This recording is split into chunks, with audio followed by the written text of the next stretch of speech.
Igor Strawanski ist von Beruf Straßenmusiker. Seit über 20 Jahren steht er zusammen mit anderen Musikern auf der Straße und musiziert. Mit seiner Band Connexion Balkon spielt er mehrmals die Woche in der Münchner Fußgängerzone. Ihre Instrumente lagert die Gruppe in einem kleinen Raum direkt am Stachus. Igor stammt ursprünglich aus Kroatien. Mit 16 Jahren ist er das erste Mal nach München gekommen. Damals wollte er sich mit der Straßenmusik etwas dazu verdienen.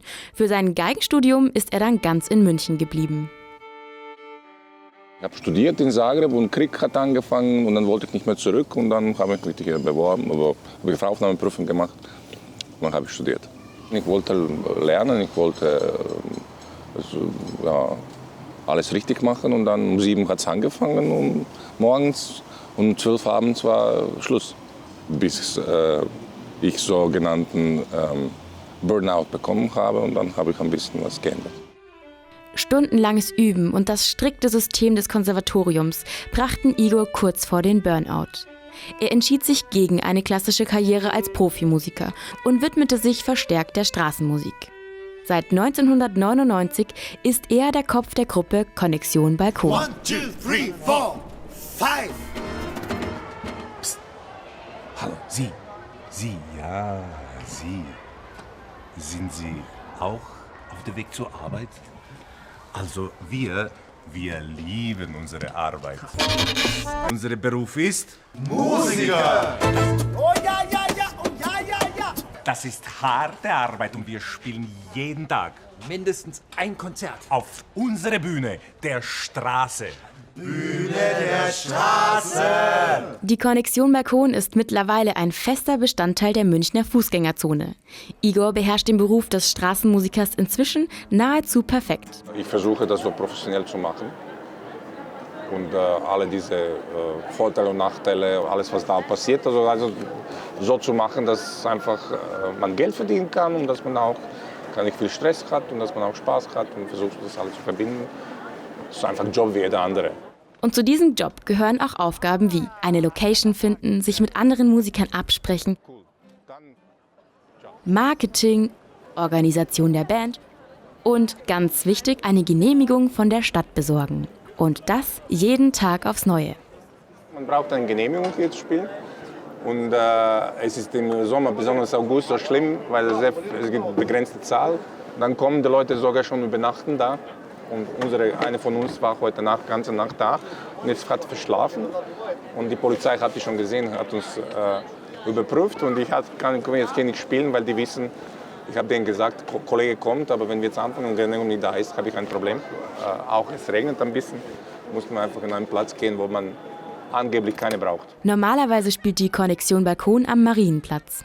Heute muss die Gruppe unter den Torbogen ans Ende der Fußgängerzone ausweichen. Legt die Connexion Balkon dann los, füllt sich der Platz schnell. Ihr Mix aus Pop, Klassik und Comedy kommt offensichtlich gut an. Der Großteil ihrer Mashups entstand spontan auf der Straße, hat sich aber inzwischen zu einer festen Show entwickelt. Igor ist dabei nicht nur der Entertainer der Band, sondern der Mann für alles. Ja, Igor ist der Chef, der kümmert sich um alles. Er macht die ganze Werbearbeit, der bezahlt den Raum, wo wir unsere Sachen drin haben. Der schaut, dass wir mit geputzten Schuhen auf der Bühne auftreten und also alles sowas. Ne? Mir ist noch niemand begegnet, der irgendwie annähernd so ist wie er. Wahnsinnig großes Herz, manchmal zu groß. Einer der gelassensten Menschen, die ich kenne. Ne? Ist ein super Arbeitgeber. Ich finde es klasse. Hey people, this is not a hobby, okay? This is a serious job. That means we need your money. They call this aggressive speculative. Am Ende jedes Auftritts wird gerecht unter den 5 Musikern aufgeteilt. Jeden Tag aufs Neue ist das Gehalt der Gruppe von der Laune der Zuschauer abhängig.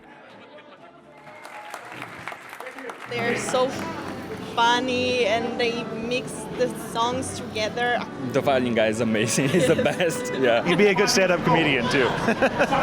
With his jokes and the way he sings and the way he plays the violin, he makes people come to him. Und das ist halt eine Rampensau und das ist gut.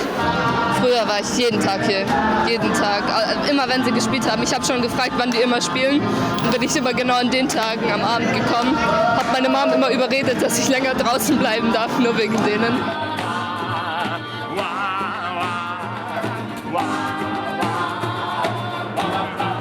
Ich finde es wahnsinnig ergreifend und ich finde, es ist eine wunderbare Art der Musik, die Kombination von Klassik mit moderner, von Popmusik, die Übergänge, es weiß nicht, das lässt das Herz irgendwie hüpfen. Wir sind einfach frei zu haben, jeder kann uns hören, jeder kann uns aufnehmen, jeder kann mit uns sprechen. Ich kann auch sagen, dass das genauso wie wir es machen, war früher. Man hat mitgetanzt, mitgemacht. Das Publikum, das Leute, die da zufällig kommen, unerwartet, also ein Teil von diesen ganzen Happening sind, ob das jetzt Momente sind, ob ein paar Stunden, spielt keine Rolle. Ich habe gesehen, diese Jungs aus Barcelona, die sind schon zum 3. Mal gestern gekommen. Junge Menschen oder Kinder spüren, dass da irgendwie eine ganz unbekümmerte Energie auch ist. Ja, aber es auch ist. Es ist auch gespielt, es ist Theater, aber wir machen das gut. How wonderful, incredible, awesome, different style of music.